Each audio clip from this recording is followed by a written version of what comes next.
بسم اللہ الرحمن الرحیم سبحان اللہ و بحمدہ سبحان اللہ العظیم اللہم صلی علی سیدنا و مولانا محمد و علی آلہ و صحبہ و بارک وسلم۔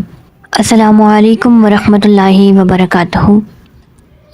دوستو، آج کی ویڈیو ہماری ہوگی سرور عالم صلی اللہ علیہ وآلہ وسلم کے فضائل و کمالات، جو کہ میں احادیث نبوی کی روشنی میں آپ لوگ ساتھ اس پر ہم لوگ نظر ڈالیں گے۔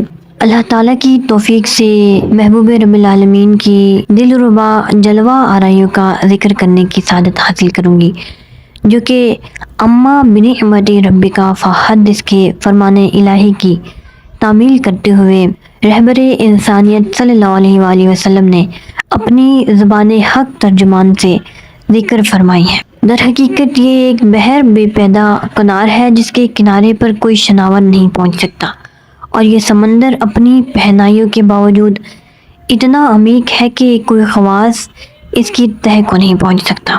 تو بطور تبرک ان احادیث نبویہ صلی اللہ علیہ وآلہ وسلم میں سے چند منتخب احادیث جو میں آپ لوگ ساتھ شیئر کروں گی، اور امید ہے کہ دل باختگان جمال نبوت کو ان کی سماعت سے تسکین نصیب ہوگی۔ وما توفیقی الا باللہ۔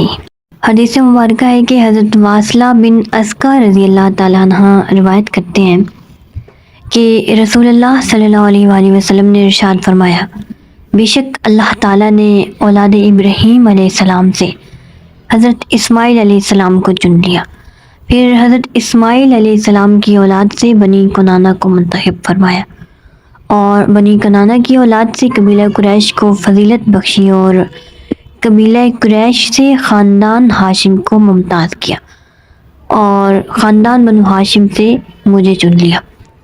اس حدیث کو امام مسلم نے اپنی صحیح میں اور امام ترمذی نے اپنی سنن میں نقل کیا ہے، اور تصریح کی ہے کہ یہ روایت صحیح ہے۔ ایک اور روایت میں ہے کہ آدم علیہ السلام کی تمام ذریت سے میں اپنے رب کے نزدیک معزز و مکرم ہوں۔ میں یہ بات فخر و مباحات کے لیے نہیں کہہ رہا، بلکہ اظہار حقیقت کر رہا ہوں کہ میں تمام پہلے گزرے ہوئے انسانوں سے اور بعد میں آنے والے انسانوں سے بارگاہ الہی میں زیادہ معزز و مکرم ہوں۔ میرا یہ قول ذرائع فخر و مباحات نہیں، بلکہ یہ اظہار حقیقت ہے۔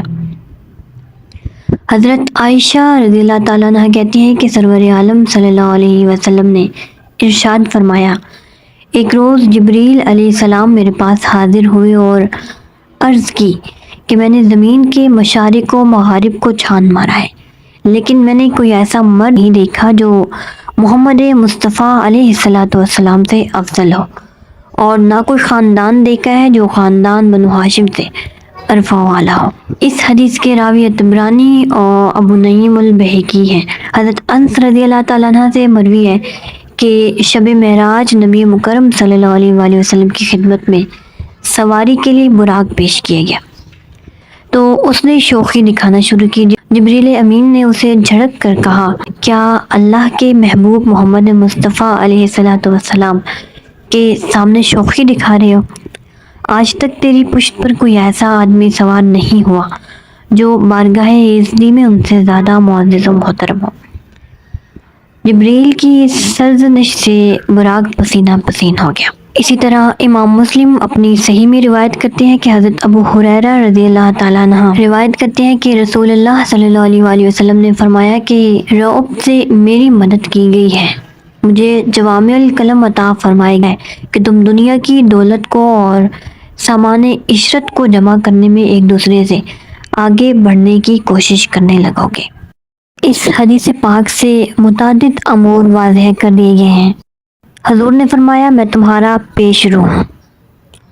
دوستو، عربی میں فرط پیش رو اس کو کہتے ہیں جو اپنے کارواں سے پہلے اگلی منزل پر پہنچ جاتا ہے، وہاں جا کر ان کے لیے طعام و قیام کا انتظام کرتا ہے، ان کے جانوروں کے لیے چارے کا بندوبست کرتا ہے۔ تو سرکار دو عالم صلی اللہ علیہ وآلہ وسلم یہاں اپنے آپ کو فرط کے لفظ سے ذکر فرما رہے ہیں۔ پھر فرمایا کہ میں تمہارے ایمان اور اعمال صالحہ پر بارگاہ رب العزت میں گواہی دوں گا، اور یہاں اپنے چشمے مذاق کی قوت بنائی کا ذکر بھی فرما دیا کہ مسجد نبوی میں ممبر پر بیٹھے ہوئے کروڑوں میل دور حوض کوثر کو ملاحظہ فرما رہے ہیں۔ ساتھ یہ بھی وضاحت فرما دی کہ اللہ تعالیٰ نے زمین کے خزانوں کی ساری کنجیاں اپنے حبیب مکرم کے حوالے فرما دی ہیں۔ سرور عالم صلی اللہ علیہ وآلہ وسلم کو اپنے علم خدا داد سے اس بات کا علم تھا کہ ایک وقت وہ آئے گا کہ لوگ میرے غلاموں پر شرک کی تہمت لگائیں گے، اس لیے اپنے غلاموں کی صفائی پیش کرتے ہوئے فرما دیا کہ مجھے اس چیز کا قطعاً کوئی اندیشہ نہیں کہ تم میرے بعد شرک کرنے لگو گے، البتہ مجھے اس بات کا اندیشہ ہے کہ تم دولت و ثروت کو زیادہ سے زیادہ سمیٹنے میں ایک دوسرے کا مقابلہ کرو۔ ابن وہب رضی اللہ تعالیٰ عنہ سے مروی ہے کہ سرکار دو عالم صلی اللہ علیہ وآلہ وسلم نے فرمایا، اللہ تعالیٰ نے مجھے ارشاد فرمایا کہ اے میری محبوب مجھ سے مانگو۔ میں نے عرض کی کہ اے میرے پروردگار میں تجھ سے کیا مانگوں؟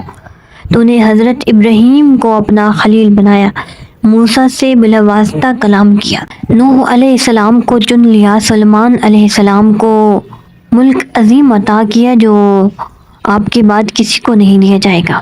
اپنے حبیب کریم صلی اللہ علیہ وآلہ وسلم کا یہ جواب سن کر اللہ جل مجدہ نے فرمایا، اے میرے حبیب جو میں نے آپ کو عطا فرمایا ہے وہ ان تمام انعامات سے اعلیٰ افضل ہے۔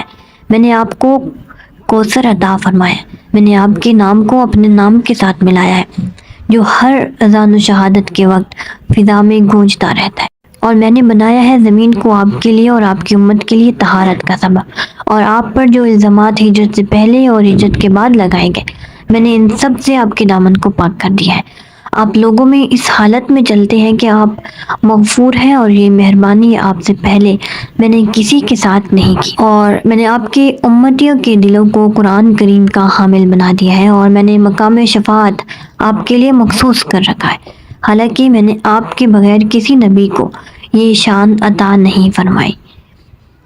اس حدیث پاک میں بھی اللہ تعالیٰ نے جن مخصوص انعامات سے اپنے حبیب مکرم کو سرفراز فرمایا ان کو بیان کیا گیا ہے، اور اس میں اس امر کی بھی وضاحت کی گئی ہے کہ اگرچہ حضور کی آمد سے پہلے اولو العزم رسولوں کو مقام رفیع پر فائز کیا گیا، لیکن جو شانیں اور جو عظمتیں آپ کے رب نے آپ کو عطا فرمائی ہیں وہ تمام سابقہ انعامات سے اعلیٰ عرفہ ہے۔ سو آئی ہوپ کہ آپ لوگوں کو ویڈیو پسند آئی ہوگی۔ ماشاءاللہ ماشاءاللہ ماشاءاللہ بہت ہی خوبصورت احادیث جو آپ لوگوں نے سماعت کی۔ انشاءاللہ اس پر مزید ہم لوگ نیکسٹ ویڈیو میں بات کریں گے، اور جو نیو آیا ہے چینل پر وہ چینل کو ضرور سبسکرائب کریں۔ تھینک یو سو مچ۔ اللہ حافظ۔